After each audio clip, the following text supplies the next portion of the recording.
Good afternoon, everyone, and welcome. My name is Marianne Monteleone. Welcome to LIBOR's Wednesday webinar. This month is National Fair Housing Month, and we have several special guests with us today, but I'd like to turn the program over to Janae Malloy, who is our Diversity, Equity, and Inclusion Chairperson, a committee chairperson for LIBOR. So welcome, Janae, and I turn it over to you. Thank you so much, Marianne. I greatly appreciate you and all the work you do behind the scenes here at the Long Island Board of Realtors. And welcome to our Wednesday webinars, family. Today, we are recognizing and celebrating Fair Housing Month. April is Fair Housing Month. It's the month that the Fair Housing Act was passed in 1968, I believe it is. So we have an extraordinary opportunity today to learn and also to learn from the best and the brightest here in our industry. We have with us today, we are truly honored to have some of our NAR family here with us to guide us, give us information and education so that we can continually be better at what we do. So we have with us Alexia Smokler. Alexia represents NAR's position on fair housing to Congress and federal agencies and leads NAR's ACT initiative, which emphasizes accountability, culture change, and training to advance fair housing in our industry. She leads the development of Fair Haven, a fair housing simulation and bias override, which is overcoming barriers for fair housing.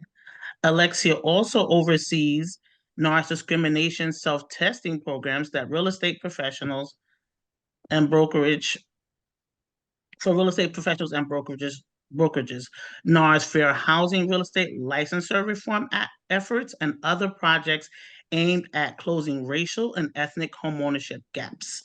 Alexia serves as a staff executive to NAR's Fair Housing Policy Committee and writes and speaks regularly on fair housing issues to audiences around the country. And our dear friend, Ryan Davis, Ryan and Alexia and I were just talking about how we run into each other around the nation, right? In all these fair housing spaces. Ryan Davis is the Vice President of Diversity, Equity, and Inclusion at the National Association of Realtors, where he leads the DEI strategy on behalf of the association's more than 1.5 million members involved in all aspects of residential and commercial real estate. He also provides strategic guidance to executives across 1,100 plus local and state realtor associations. He leads NAR's industry partnerships with diverse real estate organizations and serves as a subject matter expert on NAR's DEI resources and our content. Excuse me, guys. I just want to make sure we get in all the goodies for our guests today because it's important to identify that they have such strong backgrounds and also recognize the dedication that they have to our industry. And so prior to joining NAR, Ryan was the Associate Vice President of the Institutional Equity and Diversity at Brown University, where he led the second phase of the university's DEI strategic plan, developed Brown's Guide to Diversity faculty searches, and led the university to reserve its first ever insight into diversity, higher education, excellence in diversity award. Ryan is earning a PhD at Indiana University and an executive coaching certification at Columbia University. He authorized and or co-authored more than 20 peer-reviewed journal articles, books, chapters, or monographs on diversity, equity, and inclusion matters. Thank you two for being with us today. We are so excited to have you. Thanks for having us. It's our pleasure. Excellent. So let's jump right in, guys, and we'll see if at the end, if anybody has questions, you may want to drop them in the chat. If we have time to kind of go back and address some, I think we may try to do that at the end, but we'll see what happens. So, can you guys lay out for us exactly what is the difference between diversity, equity, and inclusion, that DEI space, and the fair housing space? Like, what are we looking at as far as what are the difference in the meaning of those two?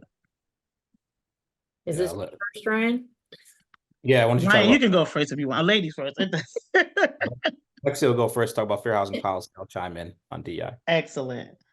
Well, I think that's a really important question, Janae, and thank you for asking it, because fair housing and DEI often get lumped together, but they're quite distinct. And you're gonna hear how from the two of us. So fair housing is my area of expertise.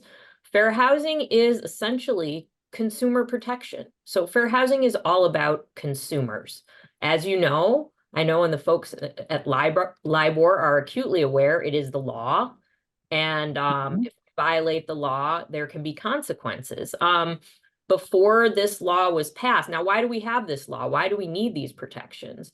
Well, before this law was passed, people in all facets of the housing industry, the government, financial institutions, they discriminated against people based on their identity. It was widespread. It was written into government manuals. It was written into industry codes. It was in the NAR Code of Ethics.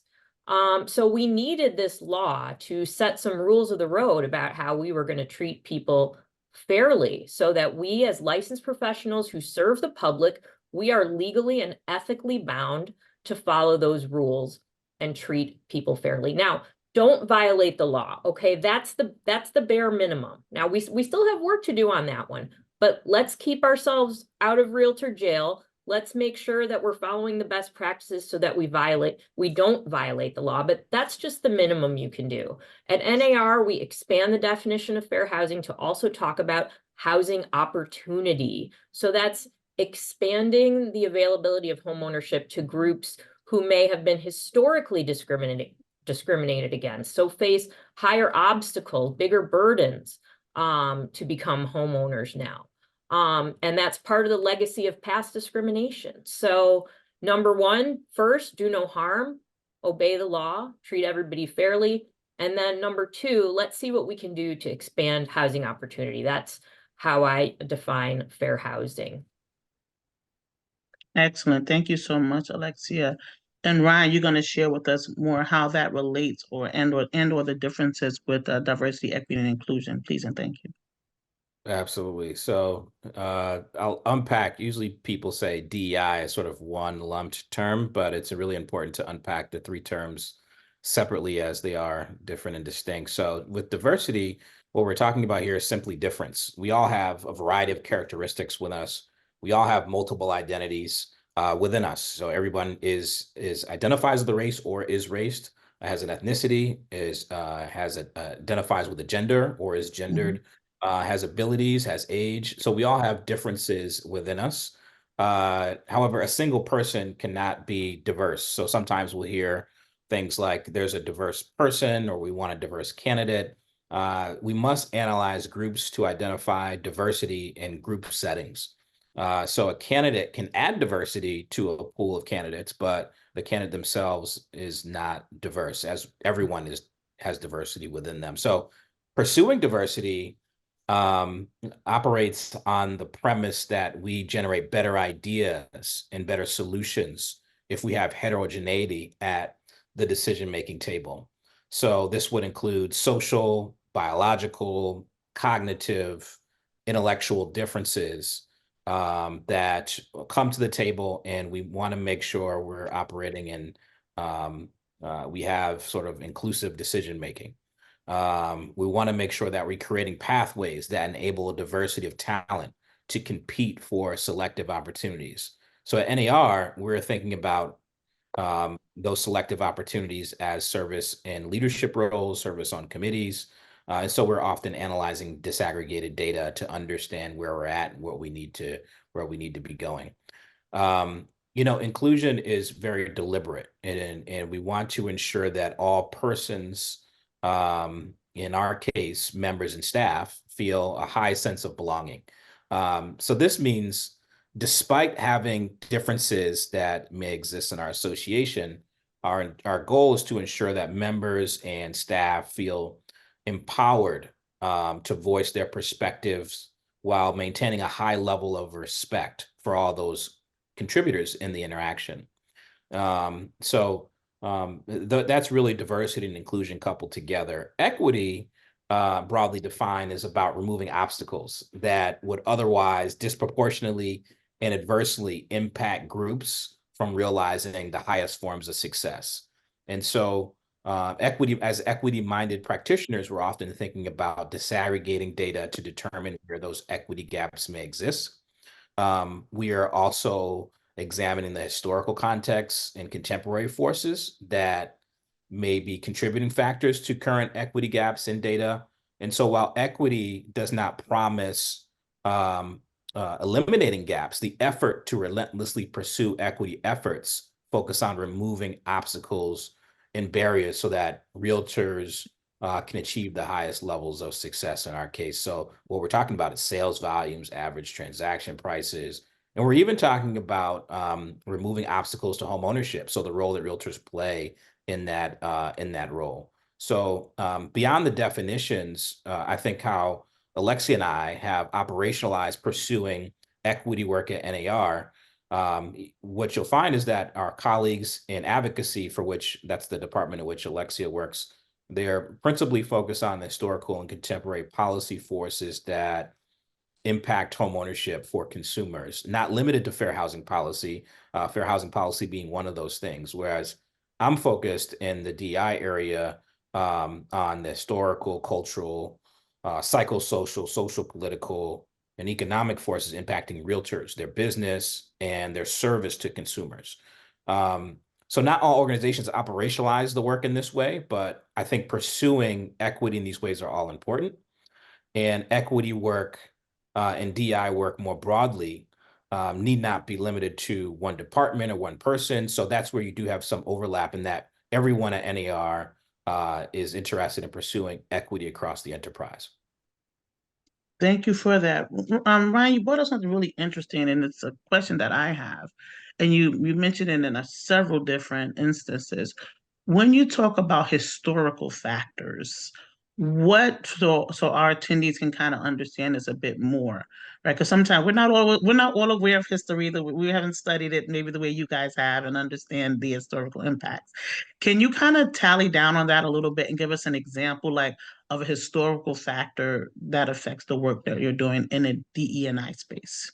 Sure. We have our libraries division engaged in this project, and a colleague on Alexia's team has been deep in the work on this project.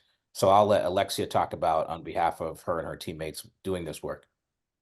Sure. Happy to talk about the history as relates to consumers. But Ryan, maybe you can add on more about the history as relates to our members. You know, my shorthand for distinguishing fair housing and DEI is that fair housing is about consumers and DEI is about ourselves, our associations. What do we look like? Who's at our table?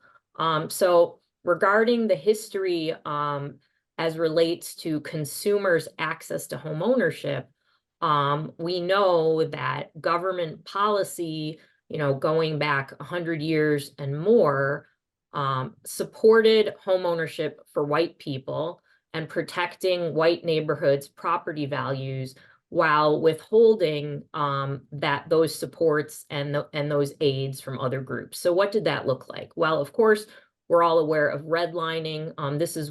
This was the outgrowth of the Great Depression when you had 1 million defaulted mortgages.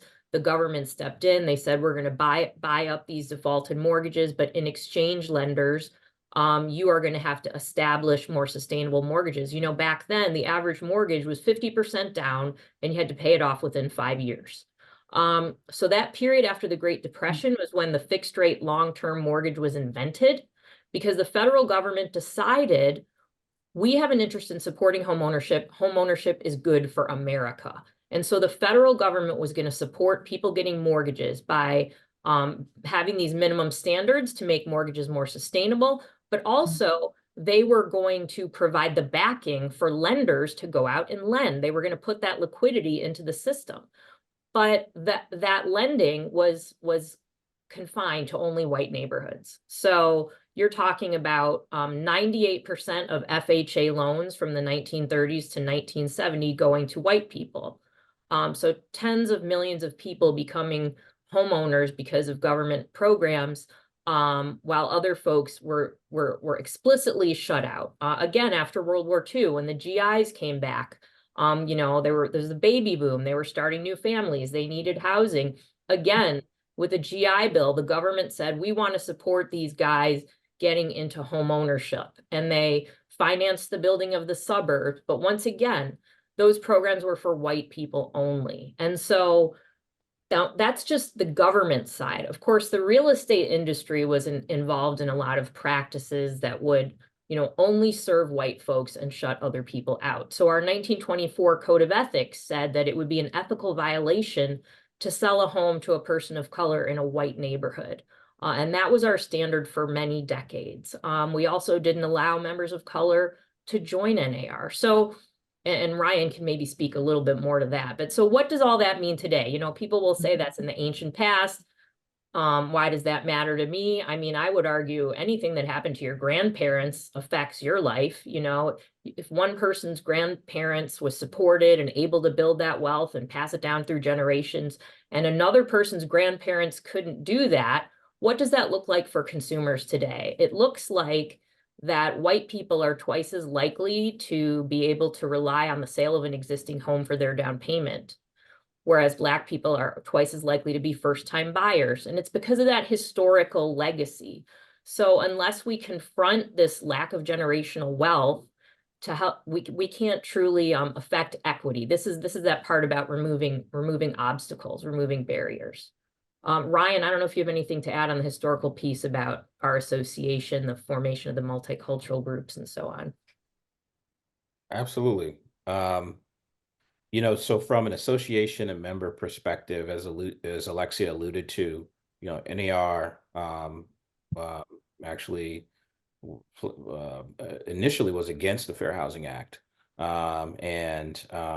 know, in its infancy and throughout several decades thereafter, barred women and people of color from joining as members.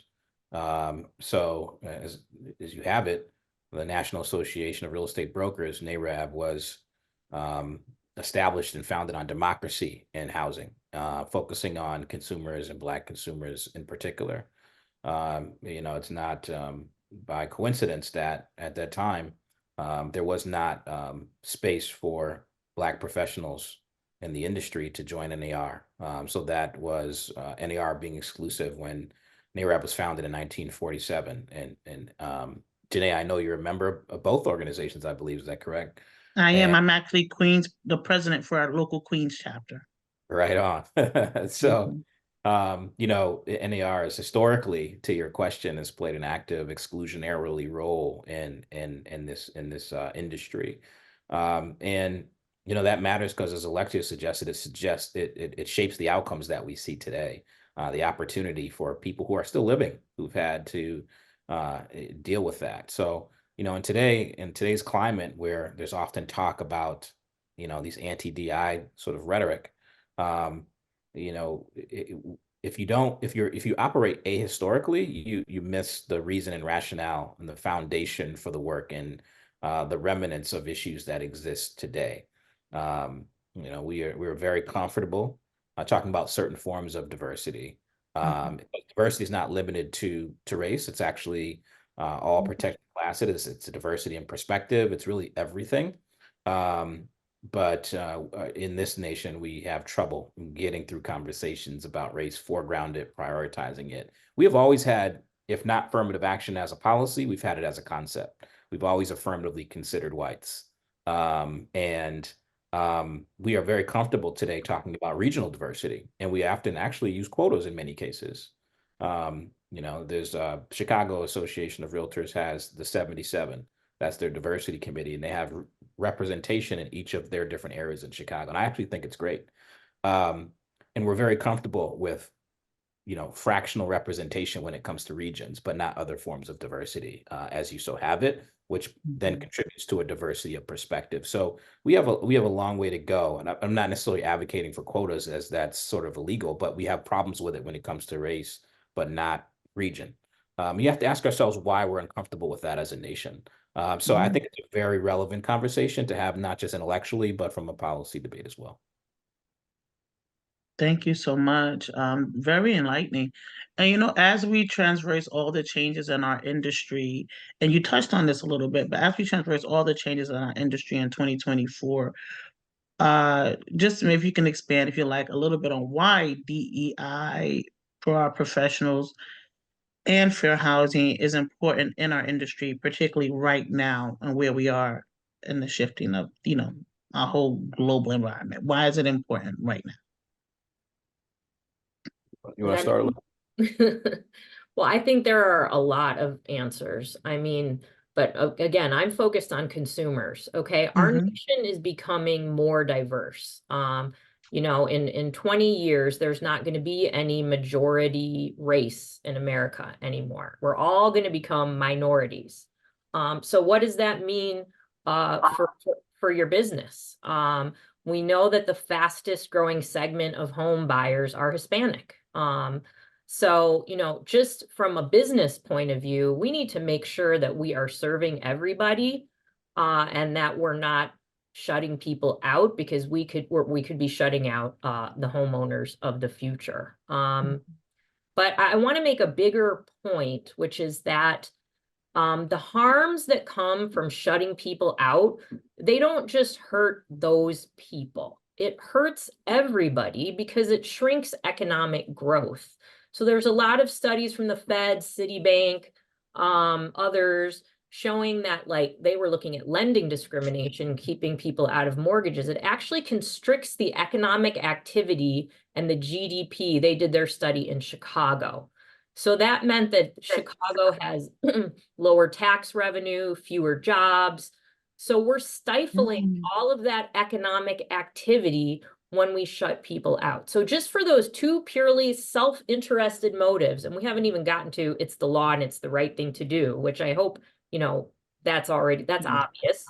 But it makes good business sense. It's good for the economy, and it's good for our communities to expand home ownership, to have more families in that stability of home ownership, and more kids attending diverse schools. There's a lot of data showing that when kids have the opportunity to be exposed to diverse perspectives at school, it improves their critical thinking skills, keeps us from falling into groupthink, and it prepares them to succeed more in the global economy. So there's a lot of reasons, in addition to it's the law and it's the right thing to do. And I know Ryan's going to have some more. Please, Ryan. I think Alexa did a wonderful job characterizing both the policy side and the social economic benefits of diversity. I think organizationally at our association, we are very much realizing the importance of functioning inclusively. One of the things that both Alexa and I are involved in is NAR's Cultural Transformation Commission.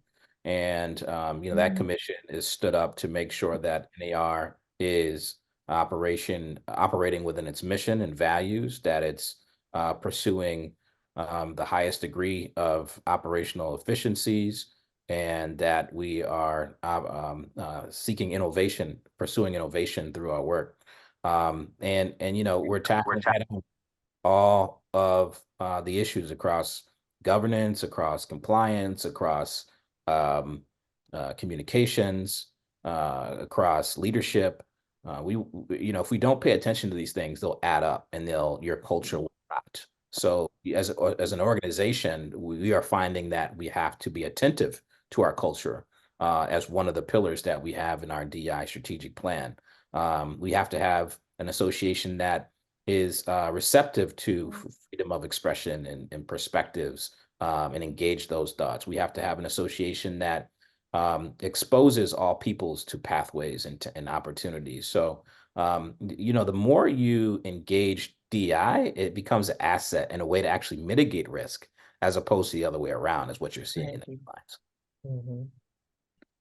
Absolutely. I agree that part about mitigating risk and when you address DEI, and that's as DEI chair here at the Long Island Board of Realtors, that's really where my mindset often stays at, right? We've had our history and how do we mitigate our risk internally by looking at all departments that make us up, right? And to service our members better, right? And our entire organization better, right? So it's not just, it's everyone in our organization needs to get service better and understand this concept more thoroughly. So, we have a lot of supporters in the room. What can agents and their broker owners and associations do to advance fair housing and DEI? Like, what are some of the active things that they can kind of like implement or be super more conscious of? Yeah, like how can they be more intentional? Really is what I want to know. How can they be more intentional in this space? And Alexia, please start there with us. Sure. Well, starting, you mentioned risk mitigation. So starting with agents and brokers, you should have a fair housing compliance plan in place. That means, or you should have standard operating procedures to provide guardrails against implicit bias. So we have a course on implicit bias, and you mentioned in my intro that we have done some self-testing at NAR. Now I know you all are familiar very much with testing in Long Island. We have a self-testing program, which is a risk mitigation strategy where a broker can bring in testers to test his or her agents and receive a confidential report. So there's no enforcement, there's no publicity. This is all sealed up. And see what's going on, under the hood, and are there issues that we need to address? And with the testing that we've done so far, most of the differences, or a lot of the differences in treatment that we see, are not necessarily intentional. They're related to biases and assumptions. So, are you assuming that a certain consumer is going to be using an FHA loan? Are you assuming that a certain consumer wants to live over there because that's where those people want to live? Are you assuming that a certain consumer is going to waste your time? And are you basing those assumptions on that consumer's identity? So if you are, that's a fair housing problem. So having one way to mitigate that risk is to have standard operating procedures so that every client who walks in your door, you're asking them the same questions, and you want to learn what are they looking for and how can you serve them as an individual, not as one of those people, but this individual person in front of me right now. What do they need, and am I serving them? So standard operating procedures, that's risk mitigation. But beyond that, now going into the housing opportunities in your business, do you know about your local down payment assistance programs? Are you familiar with your local HUD certified housing counselors and the lenders that they work with? Are you knowledgeable about the different lending programs in your community that might be available to borrowers who are facing some of those historical burdens and lack of generational wealth? So that's what I would say to agents and brokers in your business. Number one, have your standard procedures, your risk mitigation. Number two, go beyond, see how you can expand housing opportunity. And then, it's the same thing for associations. So you need to have that training, you need to have that education. We always need to keep training ourselves and raising the bar. But then let's go beyond. Let's go and advocate in front of local government. I work in advocacy, so that's what I'm really focused on. Let's talk about housing supply.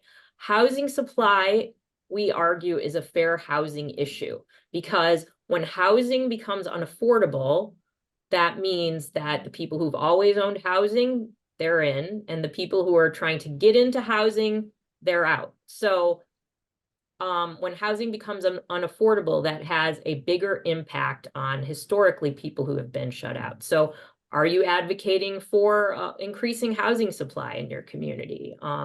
Are you advocating for, more down payment assistance or other programs in your community? And are you guarding against efforts that may harm opportunity? And I know that LIBOR was involved in one effort where I can't remember the name of the town. It was a neighboring town that was going to pass a new zoning ordinance that was going to make it a lot harder for people to get into rental housing.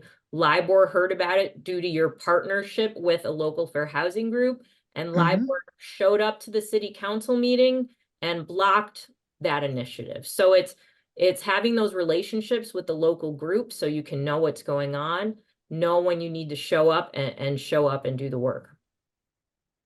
Excellent. Thank you so much for that. Ryan, did you want to weigh in on that? Yeah, I think From the Alexa DIS president? locked down pretty well what agents and brokers ought to be thinking about, the standardization of services. So it's really about consistency and not treating people differently. While you're treating people the same, providing the same standards of service, you're making sure you're operating off their criteria for searches, not projecting what they may want. You know, it's also important to be aware of the larger social and economic forces that affect people differently. So one way to do that, you know, DEI is very much a leading in point around both topics, really, is education.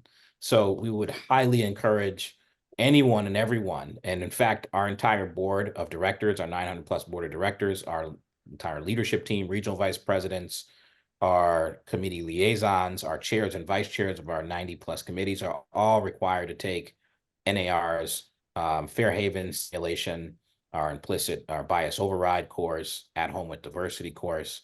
There's also a fourth course that isn't necessarily required, but it's a newer to the trio, those trio of courses called the NAR DEI lead course.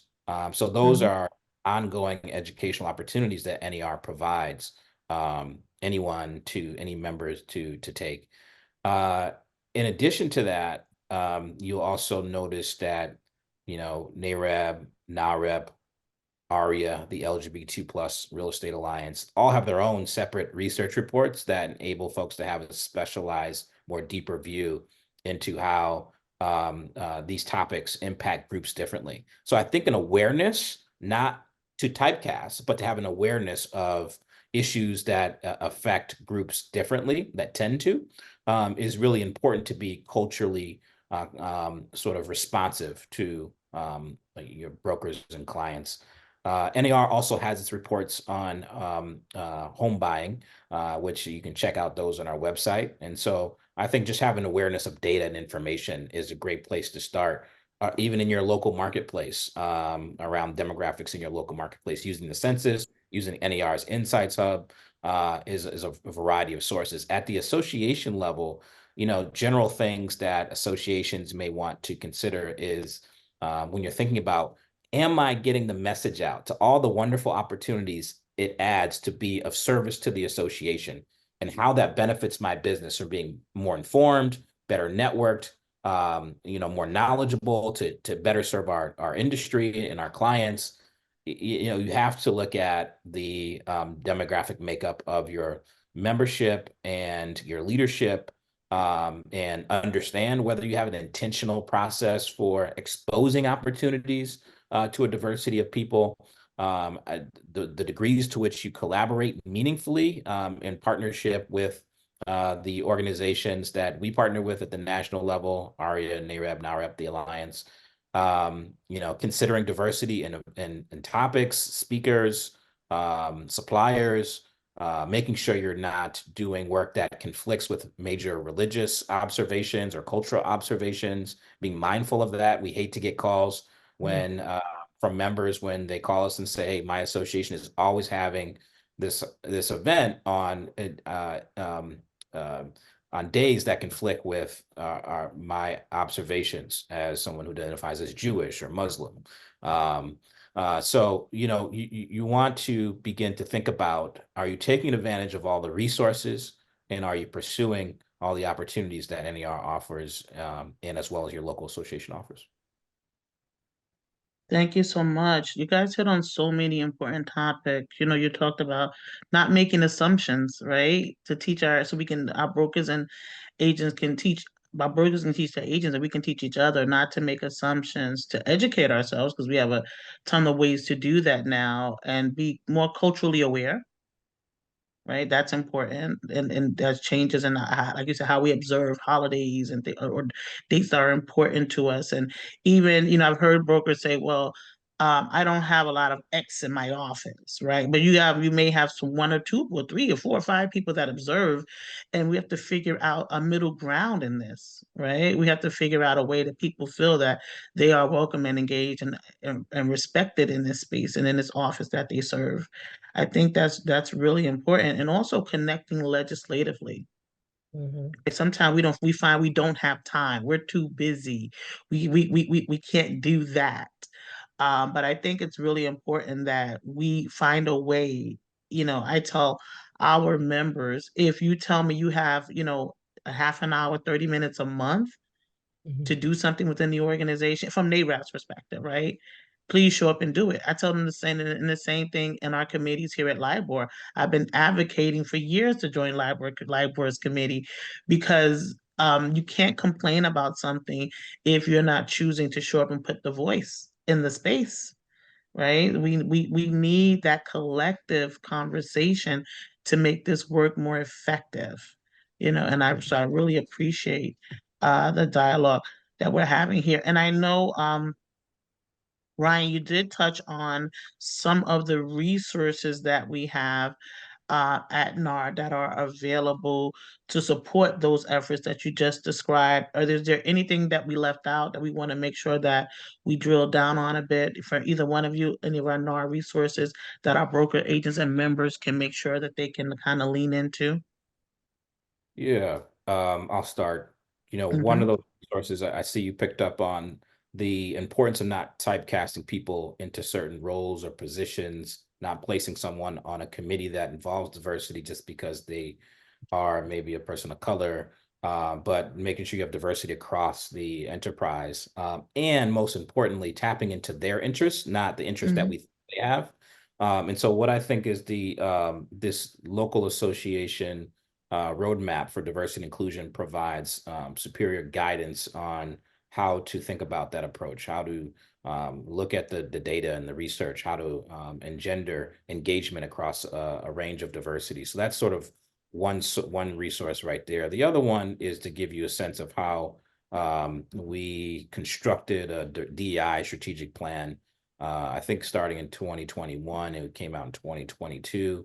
But then some of the focus areas also put in the chat that NAR has in its DEI plan. It'll give you a sense of those broad focus areas. The last piece that I'll share is NAR has highly competitive grants for housing opportunities, for fair housing, for diversity, and depending on what your association is trying to accomplish. And we have them at various levels, but they are highly competitive. They tend to run out. We tend to run out of money pretty quickly. And so if you are interested, I would encourage those pursuing that. You get one grant per year per level. That a single association can pursue, and check that out at the top of the year. Some of these grants may still be open, but they might be closing soon if they're not. Excellent, thank you. Alexia, would you like to share into that space? Sure. I just dropped a link in the chat that is sort of a compiled list of all our various fair housing resources. You've already heard about Fairhaven just a little bit. We developed Fairhaven after Long Island divided, because we saw in some of those videos agents talking about what they weren't supposed to do, like steering. So they'd been to the fair housing training. They'd heard what they heard, and then they said, and then they did it anyway.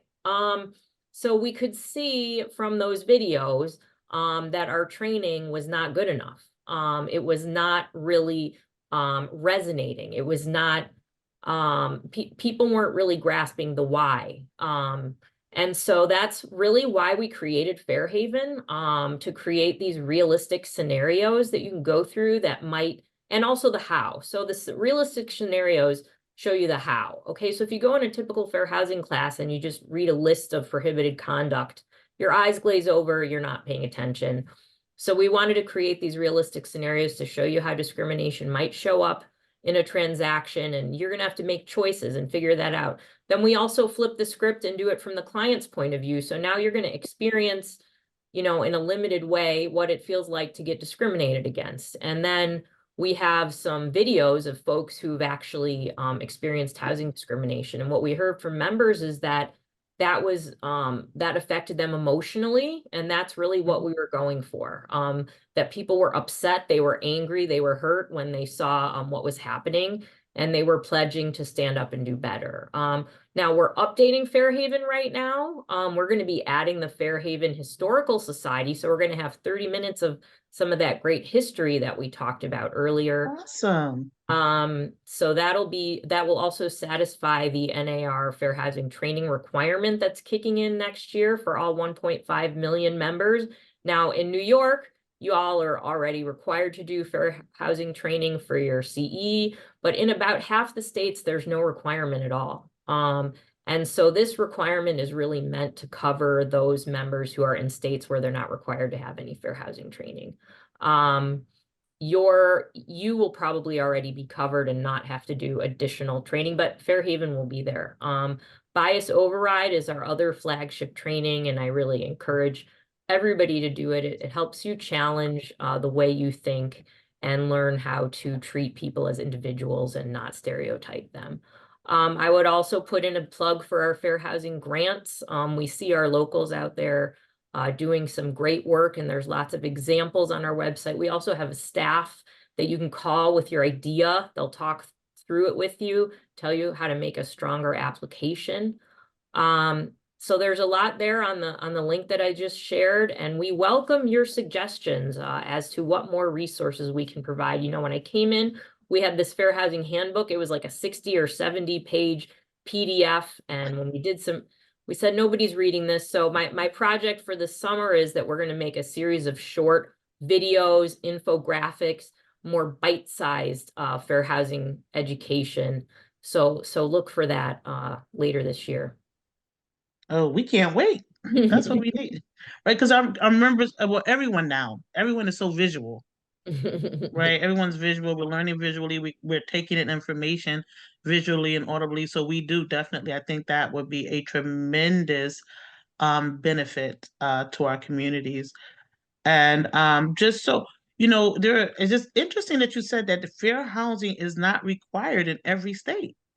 Like I would never thought education in our industry that was possible. I mean, you know how New York is, right? So and understanding the challenges that we see that we still have, knowing that it's required, doing the course, and still having the challenges that we have, and thinking that there are states that say it's not, that education is not required, is really astonishing to me, quite honestly.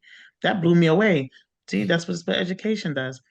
And just in that, it kind of in that same vein, because I'm thinking, like, someone somewhere saying we don't need that, right? Like there has to be someone somewhere saying, well, it doesn't apply here, and we don't need that. So how do you answer some members who say we don't see discrimination, it's not a problem here where we are, or that's just, or people are, it's not really a thing. Like how do we what do we say? How do we address the members who say that? And Ryan, you can go first, or either one of you. Both, I want both of you to add to this conversation. I'll start. Yes, please. I mean, Alexia and I kind of suggested the questions, but I would be surprised that I would be baffled if that question was an active question post Long Island Divided, because the evidence is kind of in your face. I'm not saying it doesn't happen, or people don't still say that, but I mean that's the most compelling case to me, contemporary case of clear violation, and it doesn't happen here. I think where we get tripped up is that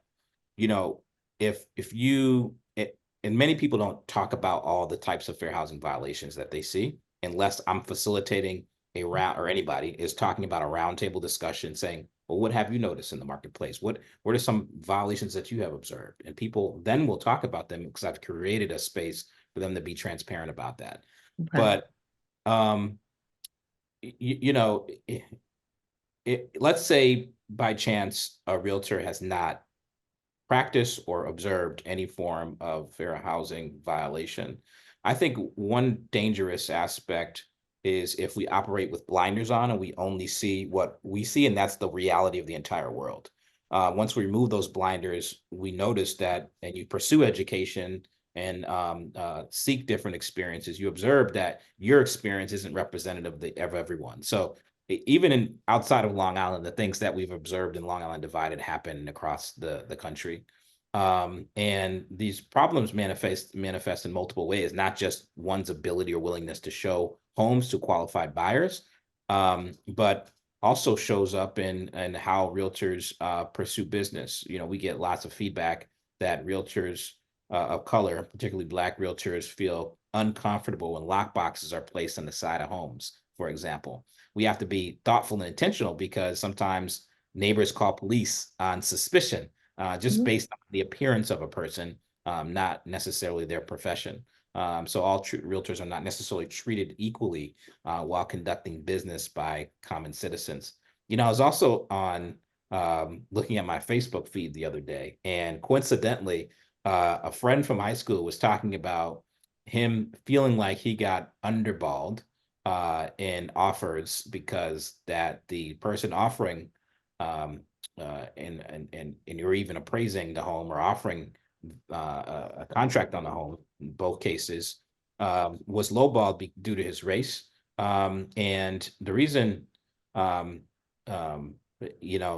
there was a several thread of comments, and many people were commenting saying, yes, these are not people in the space, saying, yes, I have to deracialize my home. That's obvious. I've always known that. I have to take down photos or pictures. And then the guy was saying, yeah, I'm going to put my house in a trust next time. So people, even when they try to look up my home and see who I identify, they won't be able to identify me.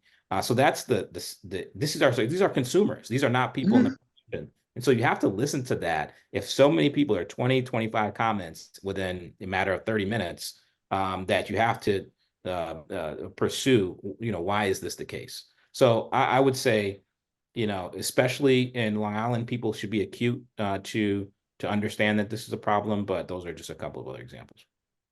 And I'll just want to interject that you brought that up, and some people think that this stuff doesn't happen. I recently was working with a family that was preparing to list their house, and their biggest concern was that they live it's a Black couple that live in a predominantly white neighborhood, and their concern was that they believed that they were going to get lowballed, right? Because they had some experience before, like testing the market, and that they were going to get lowball offers for their home, and because of the struggle they had to get in, and people had made them offers before, and they were lowballed offers on their property, like came and said, we'll offer you, even neighbors, right? And they're like, well, the house across the street just sold for like 60 grand more. Why are you offering, so people are experiencing that. It's a very real dynamic, unfortunately. Alexia, please share with us. Well, I totally want to echo what Ryan said, that, just because you haven't seen it doesn't mean that it's not happening, especially if your social circle is just folks who look like you. So before you conclude that something isn't happening out there, go talk to a variety of people, and get that input before you make that conclusion. Another thing I want to add is, we talk about race a lot, and race is very important, but, the number one source of fair housing complaints that come into HUD are over disability. We could all be a person with a disability. Every single one of us could become a person with a disability, and we probably all have people with disabilities in our families. So, these concepts apply to all of us. Familial status. Before familial status was added to the Fair Housing Act, a lot of property owners would discriminate against families with children.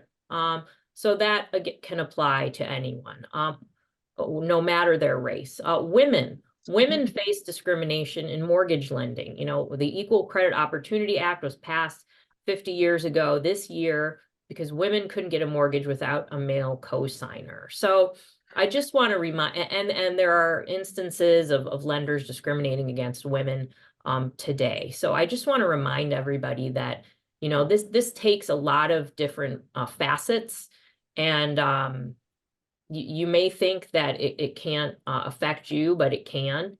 And also you need to be talking to widen your circle, and talk to people with a lot of different experiences before you make conclusions, oh, well, this doesn't happen here, this isn't a problem.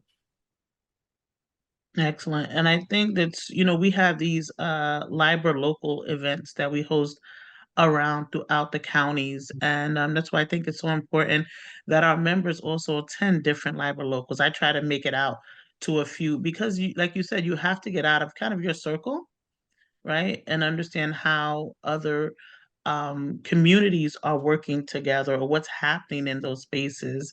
Because oftentimes we live in our spaces, right? Whatever those spaces are, we live in those spaces. So it has to be an effort, right? We have to make a little bit more effort to explore what's going on around us. Because I truly believe in myself, making those efforts has changed my business and my life for the better. Right, completely has changed my business and life for the better. And I know Mary Ann did drop in our chat, which I think is very important to identify, that LIBOR, the board of directors voted to make Fairhaven completion a membership requirement within the first 90 days of membership. We are actively doing our part in these spaces and showing up and shifting that dynamic. Right, we want to make sure that we're being an active voice, and we're putting our voice and our actions completely together. Do we have any questions the in the chat, Marianne? I didn't see any. Did I miss any? It doesn't look like we have any. If anyone in the audience Any wants to Q&A? add anything in before we wrap up here. Nothing here. Okay, I want to make sure we don't miss anyone's question. If anyone has anything, please quickly drop it in the chat, because if there's something out there, while we have these two amazing individuals from NAR with us today, we want to make sure that we get your questions answered, because this is the cream of the crop over there. And but we greatly appreciate the time that you guys have taken out of your busy schedule. I know you guys could probably be anywhere around the world. I know you guys are always traveling around the country, getting, representing us very, very well. And we appreciate you greatly for that. And we appreciate the diversity of thought. We appreciate the effort that it takes to do this work. We know it's not easy, having those uncomfortable conversations, you're really changing the landscape and dynamic for where we're going as an organization with our over 1 million members. And you guys are being helping lead us in that space. So we thank you for your dedication and your effort day to day, showing up and doing this work. We appreciate you. And if you guys have any closing thoughts, we'd love to hear it. Alexia, any closing thoughts? Well, I really appreciate your comments, Janae. Before I joined NAR, I worked in fair housing enforcement at HUD. I also worked for Congressman Conyers, one of the founding members of the Congressional Black Caucus, and my entire career had been in civil rights. And so coming over to work for industry and work for the realtors, I had to do some soul searching about whether this was the move I want to make. But I've been here 4 years now, and there's been so much openness, so much receptivity. And I love the people. I think I love realtors. So, I'm here to stay to keep doing this work. And I want to thank you and thank all the members who joined us today to learn about these very important topics. We have a lot of work to do, but we've come a long way, and we're gonna keep going. Yeah. Ryan? Similarly, yes, Alexia and I, we have so many ideas but not enough capacity that we know it's sort of just getting started. We know that we would need to provide resources for all demographic groups across all issues, and that's a big body of work. So we're looking forward to continuing to dig deeper. And look, this is a really important subject that matters to all of us. Many of us have some form of experience that brought us to come to be passionate about the topic. I would say one for me is a realization, not necessarily in housing, but I live close to a Whole Foods, probably 2 miles.